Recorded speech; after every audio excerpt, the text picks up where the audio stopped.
See us down. Oh, and we're live. It's always fun to have that pop up really fast, right? Right, instead of having all the technical issues. Mm-hmm. Yep. That pop up really fast, right? Ooh. Oh. It's like, we don't want that. I see people are starting to jump on, but I don't see them in the... Can you guys see the comments? Let me see if I go to live comments. I cannot. I cannot either. Now?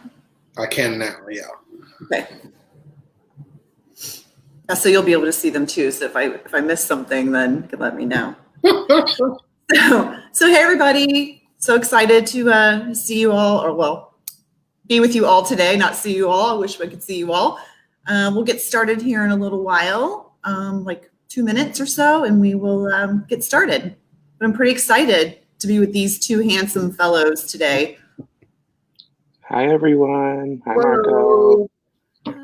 Hi Jamie. Hi Eli. Congratulations, Eli, again. Yes, sir. Congratulations for sure on that, Eli. We have a friend from Greece watching us. Oh, wow. Hello. Hello from Greece. I want to visit Greece. I've always wanted to go there. For real. Hi, Orbella. Frank. Hi, Frank. Good morning, Frank. Frank. Karen O'Dale. Miss Love our Karen.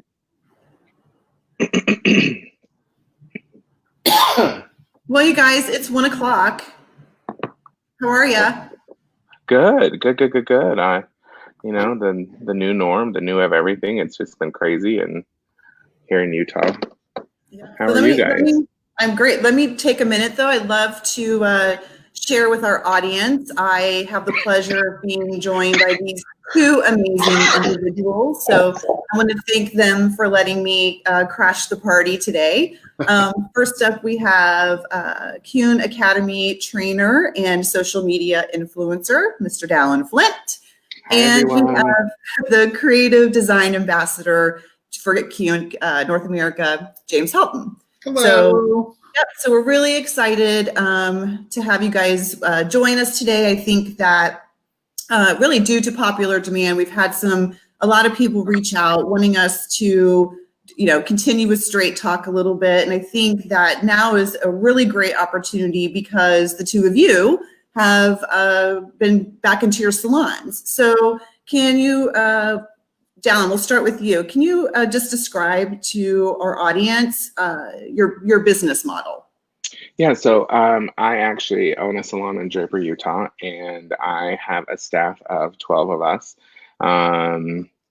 And we have been trying to find the new norm and making things work. We're now week 3 into being back to the salon world. And just kind of what we've created in our culture is, allowing everyone to be themselves and to be able to create, magic in the salon. So I think that, with what's been going on, it's been a little hectic and trying to find that new norm. So I'm super excited to kind of, describe and tell what we've learned through all of this, and as a salon owner, because, not just being an independent, contractor by yourself in your own studio, we have 12 other lives to worry about. So I'm excited to share that with you guys. Yeah, great. James, what about you? I am just an independent contractor in a studio. Not just. I love you. I'm not just saying just, like, I just mean like, you know what I mean.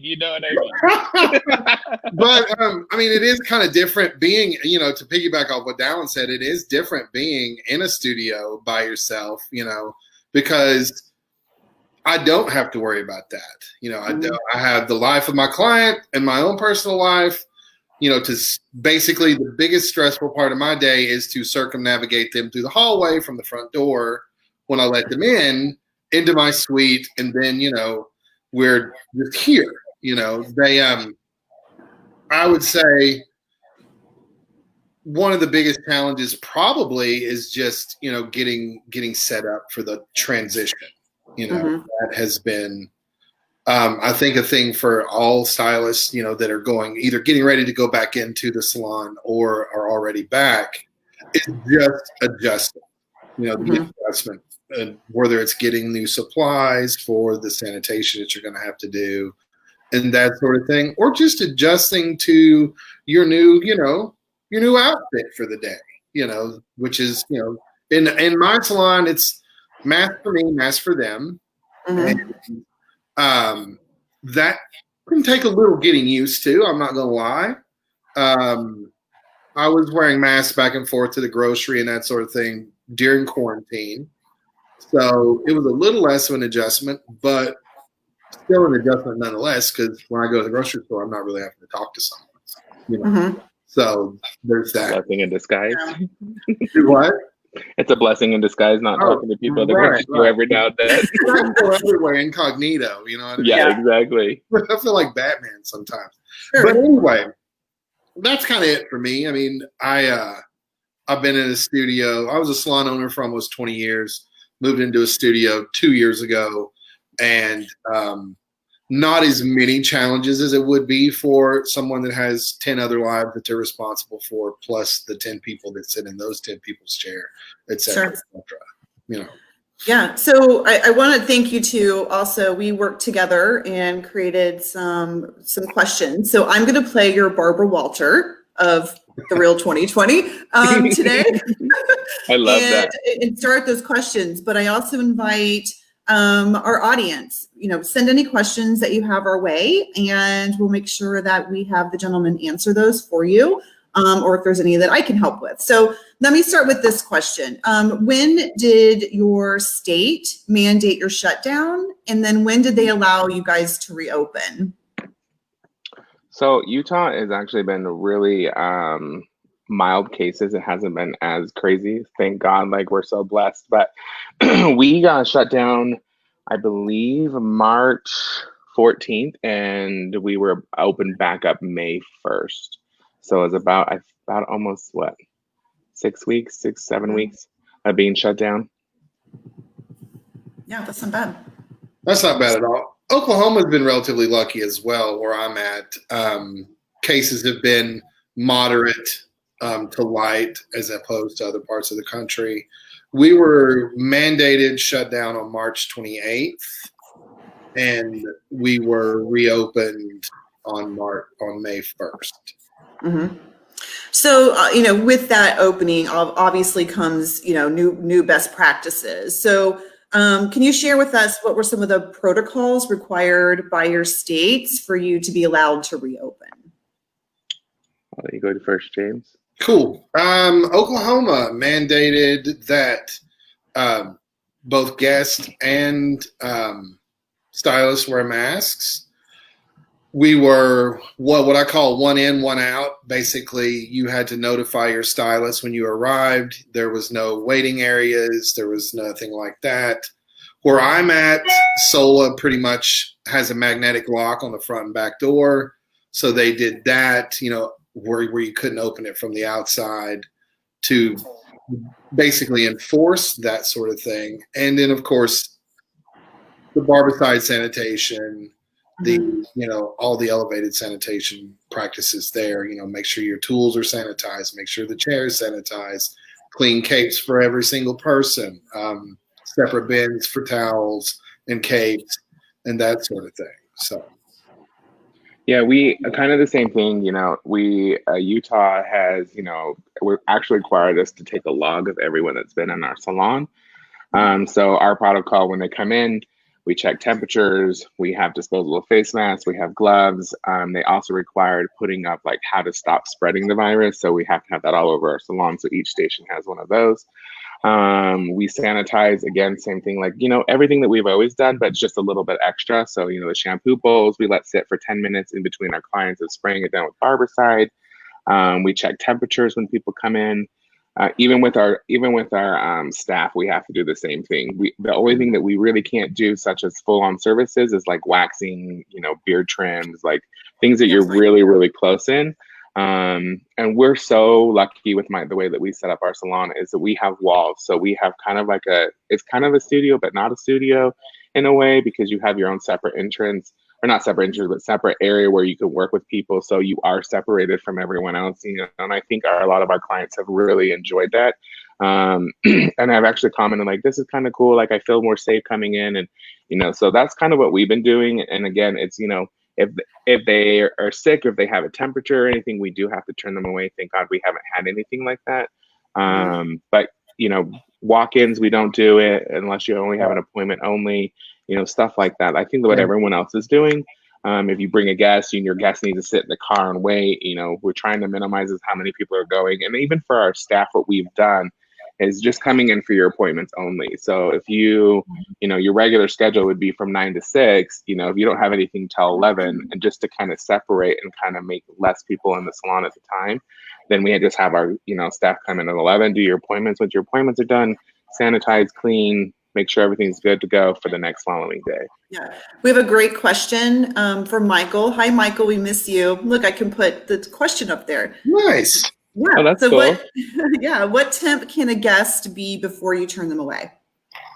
Ours, I think in Utah, I think it's 100.1, I think is what it is, that they have to be turned away. And, in Utah right now, it's like 85 up to 90 degrees. So it's definitely hot. So sometimes, like the other day, one of my staff came in and they're like, my temperature's 100. And I was like, ah. And so we just rechecked everything and cooled them down, because it's super hot out here, So once that calmed down, we were good. But, it's the 101, I think, for us. What about you, James? I think it's 100.5 here. Nice. Luckily, I did pretty much like you. I haven't had anyone that I've had to turn away or anything like that. And everybody's been relatively compliant. So I mean, it's been an easier transition than what I had made it up in my own head. So I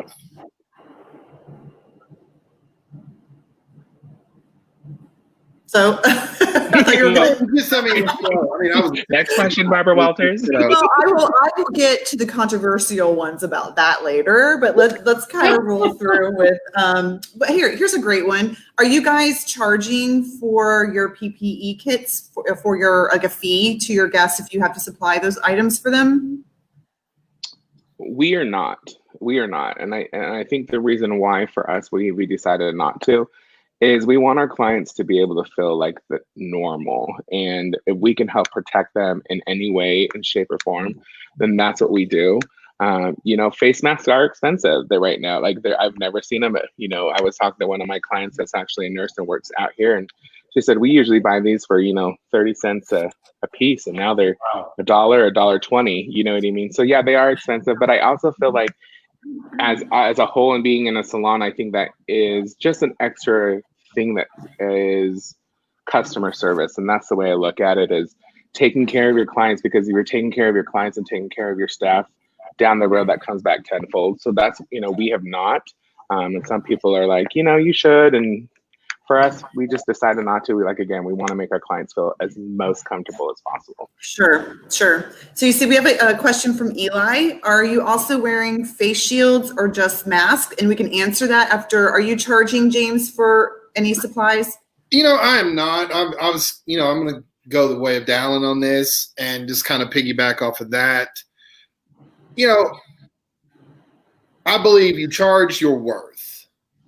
When you I should honestly get endorsed by this company, because I always refer to them when I talk about something like this.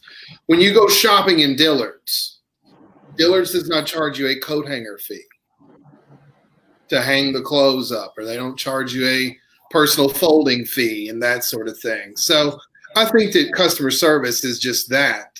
You do pay for that in the cost of the shirt or the pants or the cologne or whatever you're buying. Sure. But, I think that as a service provider, that we should not make our guests feel nickel and dimed. I think that's a very important thing for us, especially moving forward, is to, whatever economic adjustments you have to make for this particular crisis and moving forward, that you make that adjustment on paper and it not necessarily have to be a line item on a receipt. Yeah. Sure. I mean, I'm sorry. Go ahead. Can you write those supplies off on your taxes? Yeah. Oh, absolutely. Yeah. Absolutely. And, I saw a post the other day on a pretty well-renowned hairdresser just saying, like, I won't charge you for a mask. I won't throw my logo on it. I won't A, B, and C. I'm lucky and honored to do your hair. And that kind of just struck a chord with me because I'm like, we are so lucky, for those who are closed. And I see my friends, Eli and Jessica, like, it's heartbreaking because I know what it's like to own a salon and having all those people on your shoulders, but be able to be honored to go back and be able to open our doors, James and I, to be able to go back and do the hair and start creating a living again. I definitely think that like you said, it's customer service, taking care of your clients and giving, that opportunity to, say hello and actually have some human contact again, which is, it's a beautiful thing, Absolutely. All right, so you guys ready? I'm gonna get a little dirt down in here a little bit. You ready? Yes. For sure. Here we go. You know me, I'm not scared. In all honesty, what was it like going back? Like, what were you guys feeling and knowing, like, hey, guess what? You guys can open your salons again. I'll let you go, James. I feel like I keep going always. I'm just like, blah. I'll let you go first. That's cool. I was pretty nerved out, to be honest with you. I was scared. I mean, I guess is the only real way to put that. It was I was lucky enough to get to be able to live quite leisurely during my 5-week shutdown, and that sort of thing. I know I'm very fortunate for that. However, it was scary to me. I'm 50. I'm asthmatic. I have a history in my family of hypertension, all of these kind of things. And not knowing how it's going to be, what's going to happen, that sort of thing. I will say this, looking back on it. For me, I can't speak for Dallan and I can't speak for the hairdresser population, but for me, I made it way worse than what it was in my own. First couple of days were weird. It was stressful. I had weird dreams at night. I'd wake up in the middle of the night and couldn't go back to sleep, that sort of thing. So if you're experiencing any of that, for me, that was normal, which I do that somewhat anyway before I go on the road or before I do a big program or anything like that. So it was like literally about 10 days of getting ready to do a large program every single night I went to sleep. So that was what it was kind of like for me. Just, I guess if you really want to know what, it got to be a little tiring and still is a little bit because every day I come to work, I feel like I'm staying the night. I got my lunch bag, I've got my towel bag, I've got my home clothes, all of this kind of stuff.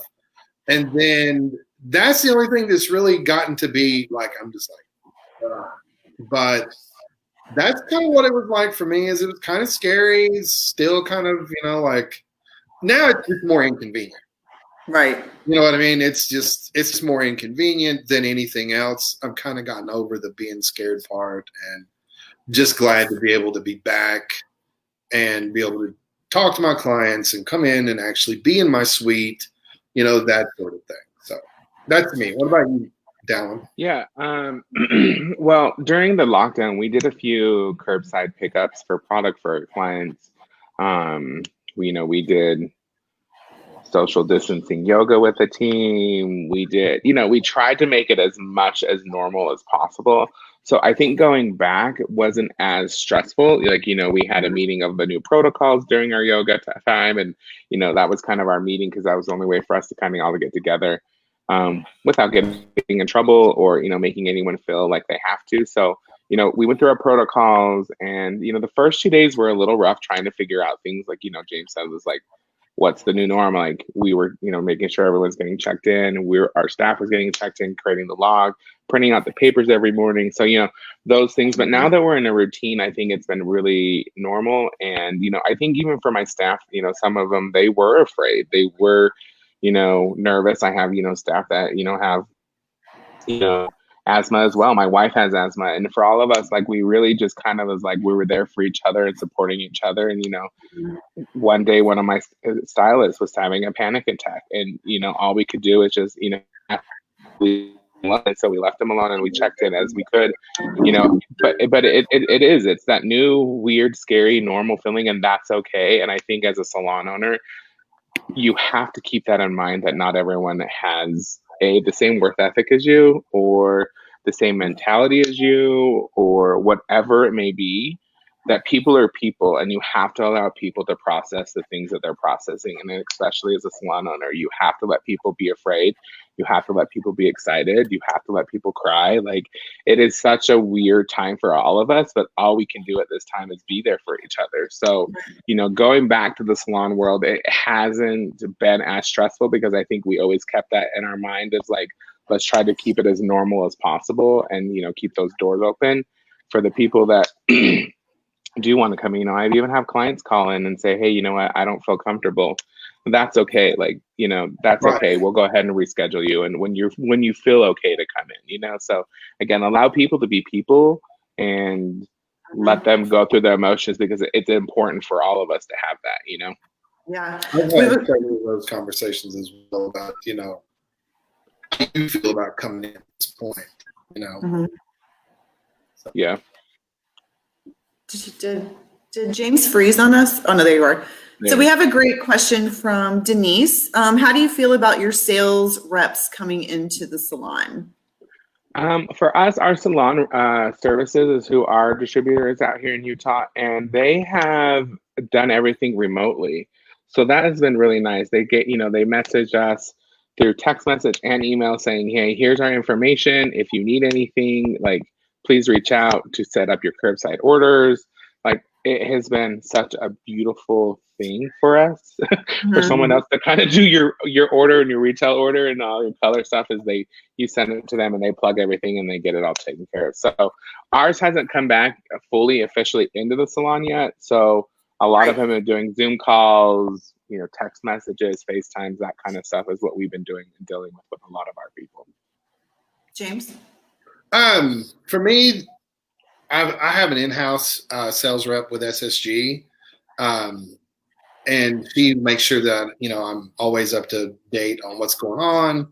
If I need things, they had, they put together, coming backpacks, with barbicide and all that kind of stuff. So they always made sure that I was aware of that. I have gotten the okay to, since our building is locked and since all my orders are shipped, they have given me the okay to have my orders shipped to the store, and I can pick it up there.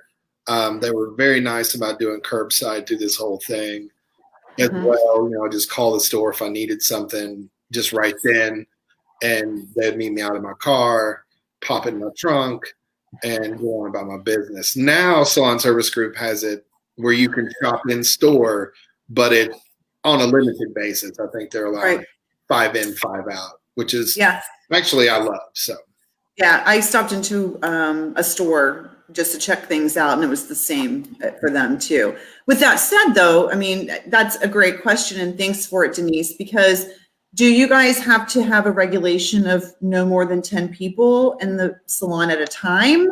Or is it one guest per service provider? Because that would be difficult, I think, for you, Dallan, if all your staff is there and you have 12 people. So can you share a little bit about what that? They do require, like, I think it's a group of 20 now here in Utah, for the last time I heard. So that's, again, why we have, like, staggered our appointments throughout the day, and also with our staff, like, hey, if you don't have anything, come in. And we'll probably do that all the way to July, as more being on a appointment basis, I guess you could say, with our staff, because they did for a while. It was because we went from social distancing, stay at home, to 10 people, to closing, back up to 10 people, back up to 20, and now we're the new norm is what they're saying. So we definitely kind of bring it down, I guess you could say, is we try not to have as many people in there as possible. Like today, it's a little slower. Finally, after 3 weeks, it's a little slower today. So today I can finally create some content and have some models come in that, again, same thing, checking temperatures, all that kind of stuff is, to make sure that everyone's safe. So. Right. That's great. What about you, James? Being in a suite, I don't have a lot of those challenges, but in Oklahoma, when we reopened, it was one guest per service provider. When I reopened, it was still one. We couldn't double book. There was, nothing like that. I know a lot of the salons in Oklahoma City had to reformulate some of their shift. They had to kind of resort to shift work, like certain people work on certain days, staggered schedules, whatever you want to call that. Now we're kind of up to, it was in the beginning no more than 10 people. Now it's, they consider, it's kind of weird because they consider a group of people to literally be a group of 10 people, like a cluster of 10 people, Gotcha. not 10 people within a certain area. But they are still maintaining that, that 6 feet apart social distancing thing. So if you have a limited number of square footage, you still may only be able to put 10 people in a salon and keep that 6 foot distance. Sure. Question from Alicia or Bella. Hi, Alicia. As owners, are you having them sign waivers, the clients? We are. That's the first thing, we just let them know that we're not liable, that they do understand that there is COVID out there, that we're doing everything in our power to make sure that we're all safe. So, again, the temperatures, the masks, the gloves, offering that kind of stuff to people. So we definitely are. And if anyone in here needs a waiver or some, the things, the logs of stuff that, House of Flint is doing, I'm more than welcome to send that out. If you just want to shoot me an email or a text message, I will get that over to you for sure. Great. That's awesome, Dallan. What about you, James? There are waivers in Oklahoma. Really beforehand and that sort of thing about, where have you been, what have you been doing, and whatnot. I checked with my insurance agent. I checked with my attorney, and they were at the level that it's really at this particular time. Not that it's, I applaud people who are doing it. I have no confidence in my attorney and my insurance that it's not really. Mm-hmm. Are you Am I froze? You were frozen. You were frozen for a minute. For a second, and then you moved your beard, and I saw your hair move. I was like, did I go crazy? So let's dig in here. I'm really curious of, how did you guys approach? Like you got the thumbs up, you can open. What was your process that you put into place at rebooking your clients? I'll take the ball on that. I got the little look from D.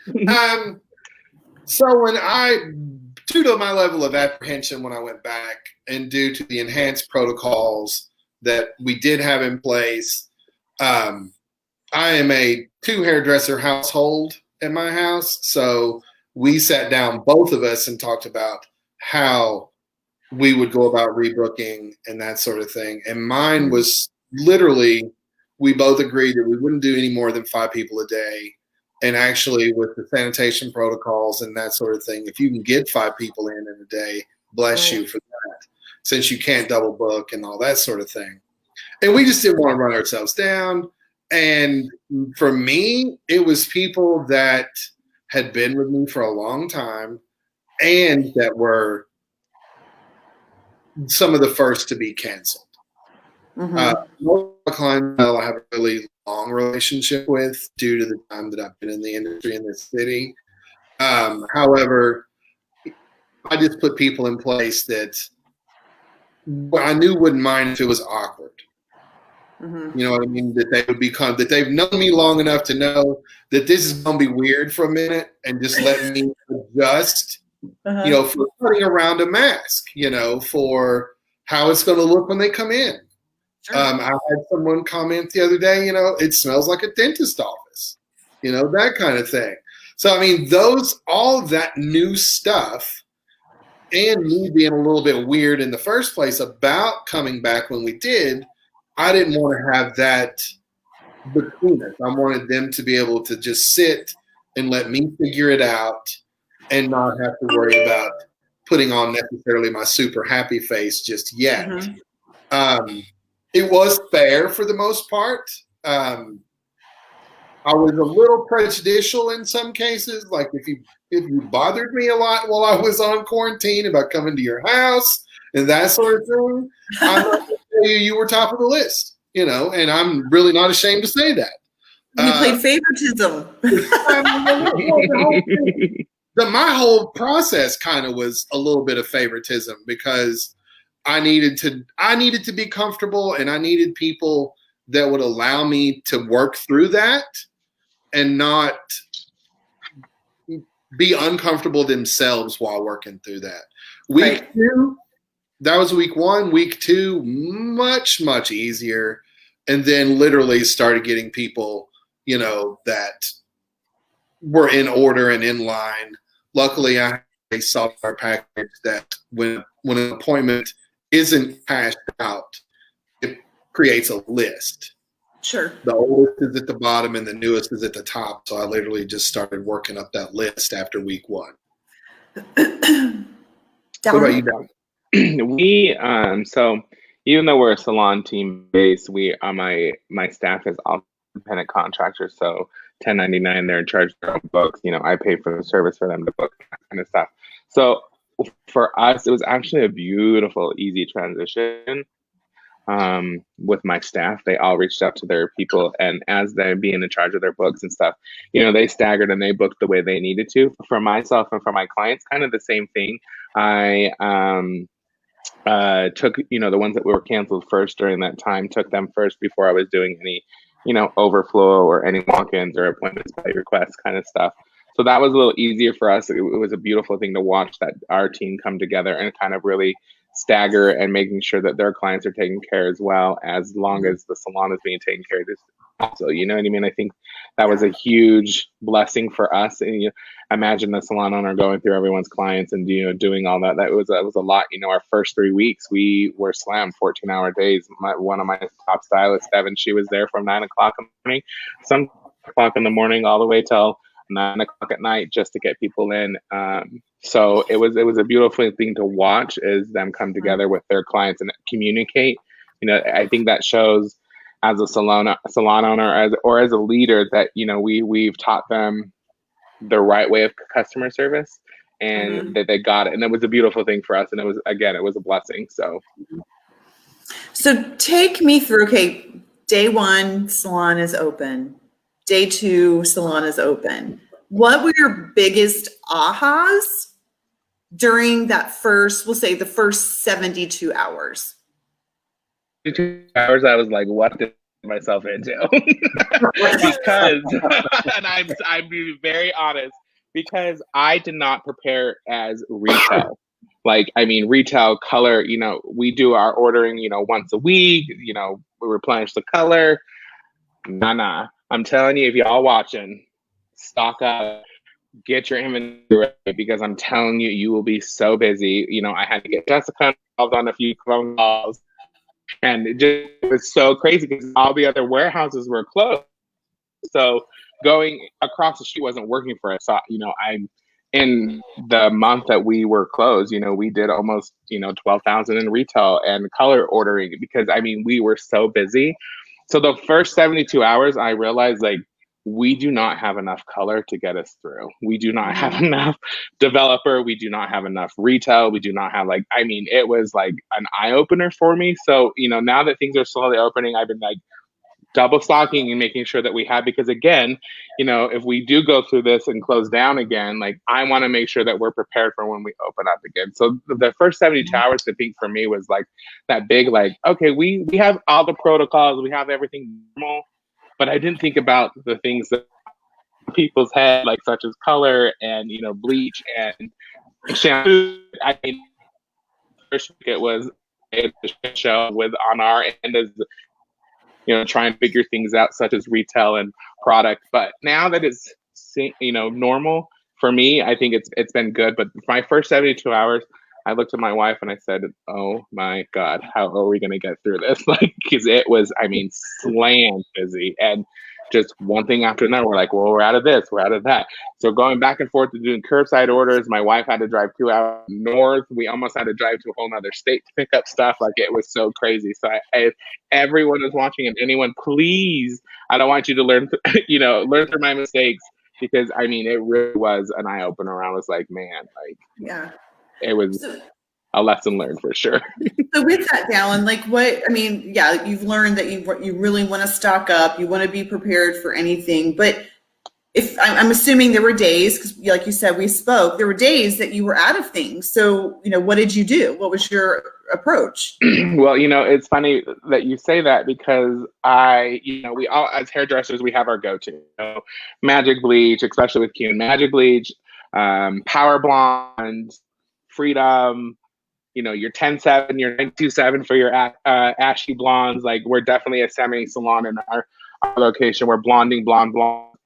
And first time, and I'm going to admit this on camera, so I used cream bleach for the first time as my balayage lightener. And it was kind of cool for me, and also for the rest of the salon, to really kind of okay, we literally, you go in the back with a salon team, you're thinking all right, this is my situation. How am I going to tone this, or how am I going to light? And what do you guys think? So working with each other and going through the tinta, the So Pure, the ultimate coverage, and semi, and then working together as a team, it was such a beautiful thing. But it also made me realize, if you are out of things, it is okay to use things that you're uncomfortable with, and learning with and growing. That makes you a better hairdresser, and not only a better hairdresser, but understanding the line, powers and what they can do. Because I think, again, my favorite thing right now is a cream bleach, and I would have never thought that in my whole entire life, because I'm one of those people where I was I need that magic, I need that boost, I need A, B, C, and D. But to watch it gradually, lighten and have more control and to have more integrity in the hair, that, it's such a beautiful thing. And I think that was a huge learning lesson. Again, is it's okay to step out of your little box and everything that you do every single day, to step out and play with a little bit of this and play with a little bit of this, and coming up with a new formula, understanding that. I think it was such a beautiful thing for me, and I learned so much during those 2 weeks. Before we got our order in, is it's okay to use other things that you're not comfortable to use. I think that's awesome. Thanks for sharing that, because I think, and the message I hear about that is plan and continue to educate yourself on products, because, especially, we have great lighteners, we have great everything, and you have that opportunity of I'm out of this, I can get this, but now I can change it up a little bit. What about you, James? Your first 72 hours? First 72 hours, I was actually, to piggyback slightly off of what Dallan said, I was lucky enough that just before the shutdown, I had received a $1,000 order. All right. It wasn't even really out of the box. So I had pretty much everything I needed, except with one caveat. During my time off, I had done several lives. I'd done several webinars for different groups with product knowledge, and I had come up with several, alternative products to use and this and that. So when I came back, I was used to using those products already.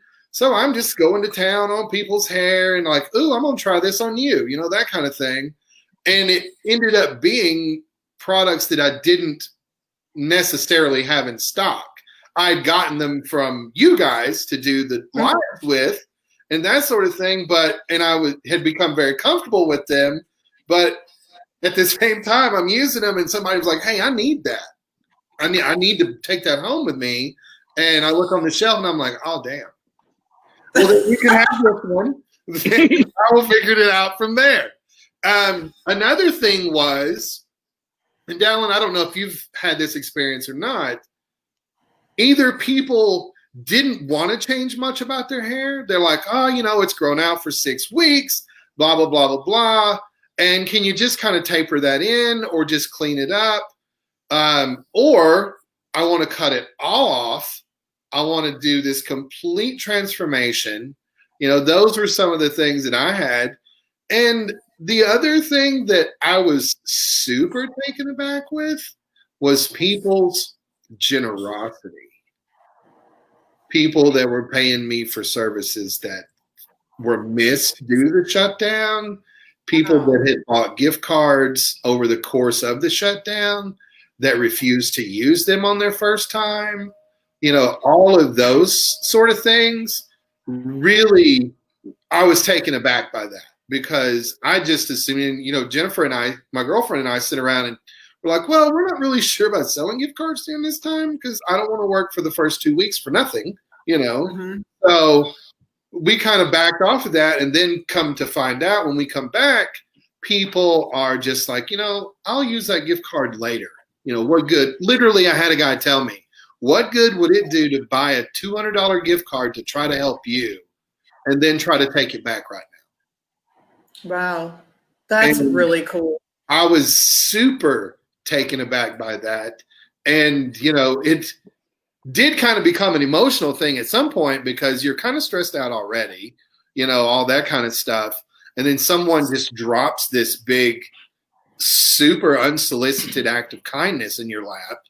And when you're not expecting it, so it kind of can catch you off guard. So be prepared for that. Yeah, be prepared for that because, even for our staff, like you said, it is interesting to watch people be so giving and, and, our staff, they definitely made a little extra with, some tips and such sorts because of what's happening and, taking that time to thank those people because, again, our clients are our clients, but also at the same time, like, they're also people as well. And to, acknowledge that and let them know, like, thank you for that because it does. It means it helps out everyone for sure. So as you guys can see, we have a question from our very own Jessica Bartolucci. Are you both finding that your clients are rebooking out at what they used to, or have you found that they want to shorten or go longer between appointments? I think we have found that, like, we've just rebooked as of normal, such as when, we check them out and, like, would you like to, keep your normal time, 4 to 6 weeks, or would you like to go longer? And we have found that a lot of them are just trying to keep it as normal as possible, get back on their routine, even though they're still working from home, when they're on calls and such. And I've had so many people reach out to me as like, I have a Zoom meeting in the morning. Like, can you get me in for a haircut? And it's so interesting to think that, we as people, our hair has been accessory such as a confidence booster. And, when they don't feel it themselves, even though you're on camera and you're sitting in your pajama bottoms and you have a, button down top, they still want to feel good and look good. Exactly. See, you're probably all pajama bottoms right now. But it's a beautiful thing to see that. So for us, a lot of people are like, they're scheduling around their Zoom meetings and, their FaceTime calls. So it's definitely been the new normal of them, like, continuing keeping it the same way, but it's just in a different way of, being online instead of going into the office. Yeah, totally. James, what about you? I'm going to jump out 1 second real quick. I got to let my dog out. She's bothering me. So I'll be right back. We're live, y'all. My clients have been booking pretty much as normal. I mean, if they're a 3-week client before, they were very courteous on asking, like, are you rebooking at this particular moment? Mm-hmm. And I was like, of course, there needs to be some sort of order. Sure. The whole thing. And I mean, I think, and most people that know me know that, some people have a process. I'm a person that has to have a process. Mm-hmm. And, being said, I've not really noticed anybody wanting to stretch out appointments. Mm-hmm. They've definitely been wanting to keep on their regular schedule because I think that in a way that helps them to feel like things are normal. Sure. You know what I mean? Things are going back to normal or whatever that looks like and feel normal. so that they can have their regular haircut appointment, or they can have their regular retouch appointment, or whatever that may be. And that's kind of where I'm at. Is I've really noticed no shortening of appointments, or no stretching out of appointments for sure. Some people may be coming in just a little sooner, but most people are right on schedule. And, you know, with that said, do you guys have a cancellation policy, and are you holding people to your policy should you? We do, and we are holding people to it. Obviously, the day of, if you're waking up and, you know, you're not feeling too hot and calling in, you know, again, taking care of your customer and taking care of your guest and allowing them to be people, like things happen. If it's, you know, a no-show, and because we have a system where they send out a text message, they confirm, they get a check mark on our end. And if we see that check mark and then they do a no-show, we definitely, you know, because it is our time ups coming in, and especially if we're doing by appointment only, we are definitely doing that. And if it's, you know, them not feeling too hot in the morning and they're calling like, you know, 2 hours before, gives us enough time to either get, you know, because we have a waiting list too with trying to get people in because of, you know, of everything going down. So it gives us an opportunity to fill that spot. So we don't, you know, charge. And again, if you're not feeling hot, stay home. That's what we tell people. Yeah, for sure. Yeah. What about you, James? You know, I'll probably mirror that. I do have cancellation policies, you know, that sort of thing. If people aren't feeling well and they do need to cancel, even if it's kind of last minute, I have pretty much my entire clientele do not make it a habit of no call, no showing. You know, I have a very, what do you call it, established book with people that I've worked with for, you know, minimum of 4 or 5 years, some up to 20, 25 years. And so that being said, if it's within reason, they're not someone that constantly does that sort of thing, even projecting up to the industry itself. Be sure that you're keeping yourself safe, keeping your clients safe, and making sure the service is there. And it's a case-by-case situation, in my opinion. Sure. We have a question from Sherry. How are you able to charge for no-shows? Do you have their credit card on file or what? Yeah, we use Square as our operating system, and there is a spot. So for us, when we've been doing appointments only, or even when they call in, we have always got a credit card on file. So yeah, so when they have that, they understand that, you know, again, it's how you approach it, because a lot of people at this time don't want to give out credit card information in general and period, but just allowing them to know, like, during this time, due to situations of being so busy and trying to get people in, we require this. And some people don't want to do that, and, you know, they'll hang up the phone, and that's okay. Like, not everyone is, you know, our culture and breeds what Hoff is about. So we've gotten to the point where we're okay with that. But if there is a card on file, which most of them do, we definitely have that system, which is a great thing for us. With Sola, they have a booking and merchant servicing package that we use here, and it does, when you pay with a credit card, it will hold that number just like Square does. And that's if a no-show fee were to need to be instituted, that's how I would be able to do that. Great. With that said, you guys, so how have clients been reacting with like all the new protocols and everything out there? I'll take that one. That one's like do. My clients have been cool about it.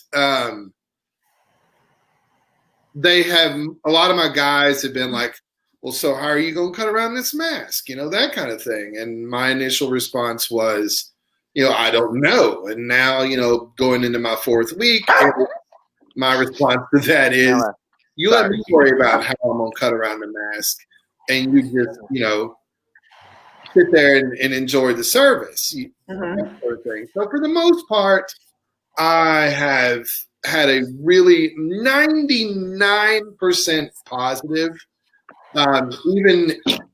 Even it, and I count a neutral response as a positive response because it's not a negative response. You know, I had one negative response, and they are currently on. You know, they're fishing for a hairdresser. You fired them? Most people don't really. When I say I fire people, people are always like, you like somebody that works for you, and I'm like, no. I believe, one of my dear friends in Chicago, on the day before I was going back to work, she and I were talking through, text messaging back and forth, and she said, "Do not allow anyone to do anything that makes you feel unsafe." Mm-hmm. And to go off of that, in my opinion, there's a difference in opinions and there's a difference in values. Sure.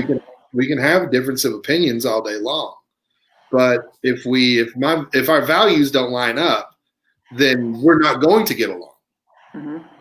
And this person had been on my book way longer than they should have. They threw a fit about what they were having to do, and I just didn't rebook them. Good for you. Dallan, what about you? Go ahead, Dallan. We haven't had anyone, honestly, people joke about people are in a lightened way, I guess they joke about it, is such as, these masks, like how you're going to cut around my ear. Like, a lot of our clients have been so open and so honest about it, like to the point where they understand the rules. And, and I think with us being, in a more divided situation at ours, which is nice, I do allow my clients, hey, if you feel like you're feeling too claustrophobic and you need to take this down for a second and just breathe and be able to talk, that is okay. I want to make them feel as comfortable as possible. So I think that has definitely helped us. We haven't had a lot of backlash, I should say. People like, oh, you're going to check my temperature, and they're making funny jokes and, things like that. But again, that's how people are coping with it. And that's okay. And we allow those, those opinions. And again, if it ever got to the point where it was that point where people can, such as James, say, don't want to follow the rules, then again, you don't follow our rules. We don't get along. Like, this is what it is about. I'm not going to jeopardize my staff. I'm not. So either get on the bus or get off the bus, and there's another bus that can pick you up and do your hair. Mm-hmm. Exactly. And that's the tea, hunting. Yes. Yeah, I agree. I think it's, holding people accountable. You have to feel safe and all of that as well. So we have a question from Debbie, and it kind of is a question that I had as well. Like, how has the new protocols affected your salon, the movement of your salon environment? And then her question is, do you charge extra because of the Corona protocol? Because it takes up more time and product to do their services. We don't, actually. The reason why, again, is taking care of the customer. We did send an email out before we open, and we do one weekly of sending to our customers, please arrive, 10 to 15 minutes earlier, getting checked in. We do have a different protocol, and we have extended our services just by an extra 10 to 15 minutes. And that's the cool thing with Square is you can go in and adjust those times. So again, allowing my staff to really understand their work ethic, and if they're going to run behind or if they need a little extra time, giving that opportunity for them to allow them to run their business the way they need to run their clients. So for us, we are not. We have just let them know, like, hey, be a few minutes earlier. It's going to take some time to get checked in. And our busiest times, obviously, is usually Thursday, Friday. So it does get a sometimes people fall behind, but we are so blessed that my wife has come into the salon as our extra pair of hands as we're checking out. She's sweeping, she's sanitizing, she's cleaning, she's doing towels. She's Cinderella right now. And I mean that in the nicest way. I'm going to take care of her. I promise everyone, so don't come at me. But I'm so grateful.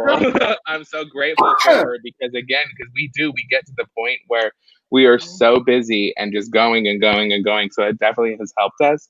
And we were super, grateful for her to have her. And I know my staff has always said to send nice little message like, thank you for being there today. So, if you do have an opportunity to bring in people to help you, even if it's a family member, we've been treating people. I have my friend Jay come in. He's been laid off from work for a little bit. So he's like, I'm bored. Let me come do something with you guys. You know what I mean? So just giving people an opportunity to be normal people again, and they're able to help clean up. And it's definitely helped out a lot.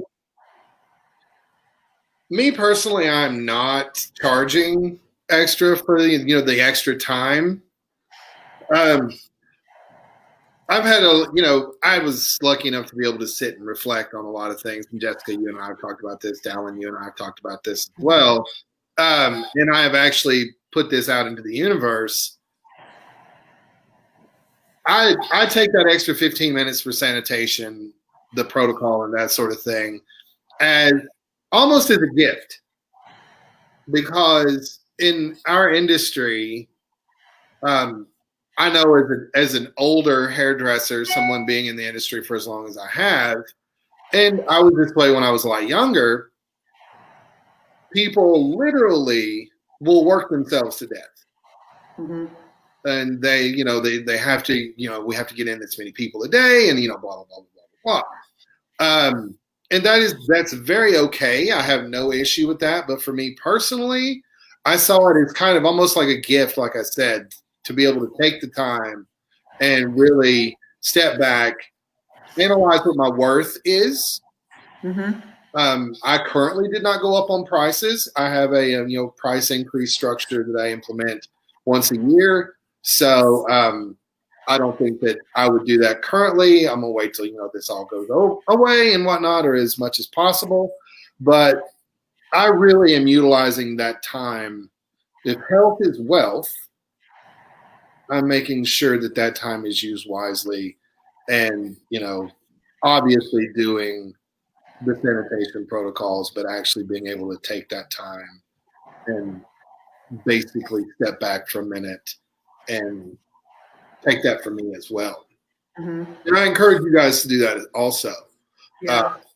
Wearing masks is, you get used to it, but it still is, you're breathing. Essentially, you're breathing into your hand. All right, mm-hmm. That's kind of what it feels like, and you do need the time to have that off your face, to get some good air, that sort of thing. And my suggestion to you would be to take that time mm-hmm. that's given to you and refresh and move to the next one. That way your service time is at its peak. Yeah, and you guys are both only taking individual bookings at a time, right? That question was from Vicky. There's no double booking, right? No double booking, no. Okay. Oh my gosh, we only have 4 minutes left, you guys. So, and I had so many more questions, but I'm gonna narrow them down to, I think, the 3 most important. Okay. All right. To kind of wrap everything up and put a bow around it. One is, how do you feel the crisis has affected the industry? And I've had this question from many, many stylists that have reached out to me personally. For me, the big question is, what's going to happen to education? So I'll kind of throw in my 2 cents after I hear from you guys. How has it affected the industry? I think it's definitely made us an essential worker. You know what I mean? And I know that sounds weird to say that, but people thrive and need us right now as hairdressers. People need the norm. People need to express their feelings. People need to understand that, this is where I get emotional, is that this is the new norm for now. Yeah. Doesn't mean it's going to be forever. Who knows? But I think the most important thing that has affected us is we as hairdressers have realized that we are a powerful tool and people need us. And for us to continue doing what we're doing, find the love again. And I think that was the most important thing for me, is taking 6 weeks to sit back and realize, like, I've been doing this for 20 years and I have affected how many people all over the world, teaching and education and all those things. But I think at the end of the day, for me, what I see and what I think needs to happen is there needs to be more recognition for what we do as hairdressers. And, you know, we're therapists, we're people's best friends, we're people's, you know, secret keepers. There's so many things that I can go on and on and on. But I think what I've realized that we are important just as much as a nurse, as a doctor, as a lawyer, or anything else that is, you know, essential right now. And I think that at the end of the day, that I am proud to be a hairdresser. I am proud to be a hairstylist. I am proud to be someone that can change the world, because we can do that. And I think that's the most beautiful thing that I've seen out of all of this. And I think that has affected us in a positive way. Love it. James. I think to really piggyback off what Dallan says as well, I'll take it in a little bit of a different but same direction. One of my favorite online men's educators said at the beginning of this, by the definition handed out, not as much essential as necessary. We are very necessary in people's lives. People need us for a whole lot of things. I mean, you know, like Dallan said, you know, we're therapists. We we go to funerals for people we don't know. We attend weddings for people we're not related to. So all of those sorts of things. And for me, I think that I'm extraordinarily proud to be a hairdresser. When I was coming up in the industry, it was not looked at on as favorably as it is today to be a hairdresser. And I think that as a industry, this has really worked to bring a lot of people together. I think one of the things that I know that I have noticed is that through social media and all of this, I have found a lot of like-minded souls in the industry. And I think that's really what it's helped to do, is bring a lot of those like-minded individuals together, and even furthermore help people find their actual tribes and that sort of thing. Because I mean, as an independent contractor, as someone that sits, that works inside of a suite all day, you can feel very solitary at times. And to know that you have those people out there that do support you as individuals, that are in your industry, that understand what we actually are supposed to be doing and actually do and affect people's lives the way we do, I think that is huge right now. And I think everyone should really take a moment and appreciate what they do. I always loved education, and I loved doing hair and that sort of thing. And I addressed this with you yesterday, Jazz. I never in a million years thought I would miss sitting on an airplane. For sure. You kind of led into like, what have you missed most? But you guys, it is 2:01. we really could sit here all day and talk. But I do want to say, educationally, right now I'm viewing it as education as we knew it is going to be different. And until people are comfortable and welcoming us back into their homes to share our knowledge with them and to inspire them through, the Kuhn brand and who our amazing network of artists are. I think it's going to be digitally for quite a while, but I'd love to hear from everyone. I'd love to, shoot me emails, education@kuhn.com. Give us some ideas, things you want to see. When do you feel like you're going to be able to welcome an educator into your salon? I think it's so great. So we're gonna wrap this up, but I want to leave just with one line of advice. So what is that one line of advice that you would give to people who are getting ready to open their salons?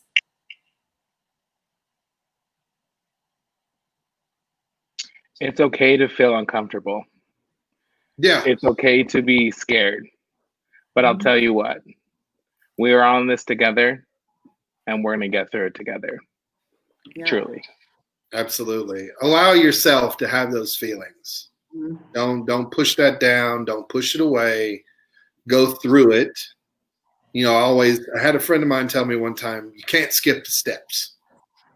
Because if you skip a step, it'll manifest itself somewhere else. Sure. And you'll be yelling at some old lady at a grocery store and not even know why. That's serious. I mean, you Great know, advice. trauma is trauma, and there's different levels of that. And if you choose not to deal with that, it will manifest itself somewhere else. Yeah. So please allow yourself to be afraid. Please allow yourself to be nervous and to, for God's sakes, be weird, you know, and just work through it. And like Dallan said, we're all in this together. We're all here for everyone. So just take it one step at a time. Well, I want to thank everybody for tuning in with us today. We've already had requests to do this again, which is awesome. I think I'm going to leave with one final note. I think what I miss most is the human contact that I sometimes am like, I'm not a hugger, don't hug me. I miss a really good old fashioned hug from especially the two of you, and seeing my, educator family face to face. But this is what I know to be true is we will all get back together again someday, but until then, we always have video, right? Yeah, absolutely. So everyone stay safe out there. Take care. Send your questions, your suggestions to us on what you want to see out there in education, and know that we love you all very much. Love you guys. Love you. Bye. Bye.